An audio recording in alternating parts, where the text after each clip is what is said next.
Það var komið að 7. lið, skipagata 12, breyting á deiliskipulagi miðbæjar. Til máls tekur bæjarfulltrúi Ingibjörg Ísaksson.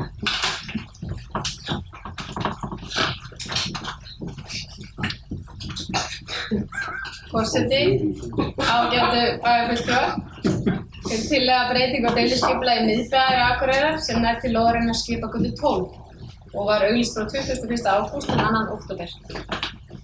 Tillagan gerir ráð fyrir því að nýtingarhlutfall hækkar, byggingarreitur stækkaðar og 2. og 3. hæð verði heimilt að byggja svalir út fyrir byggingarreitið austur yfir skipagötu. Engar athugasemdir bárust en fyrir liggur umsókn frá Norðurorku sem bendir á að færa til veitulagnir úr götukassa rafveitu og það er gert ráð fyrir að farið verði að verklagsreglum varðandi færslu á því.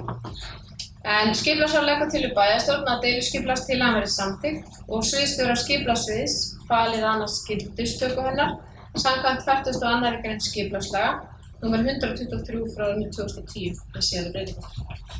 Það var bæjarfulltrúi Ingibjörg Ísaksson lokið málsins. Næst til máls bæjarfulltrúi Gunnar Gíslason. Forseti, bæjarfulltrúar var bara að koma upp og fagna þessari tillögu og fagna þessari framkvæmd í miðbænum. Ég held að verði þessi nýtilla prýði eins og þetta lagt í okkur. Bæjarfulltrúi Gunnar Gíslason lokið málsins. Orðið laust. Þeir hafa ekki hvað sér hljóðstöð sem geta samþykkt tillögu skipulagsáskilum ekki. Það eru 11.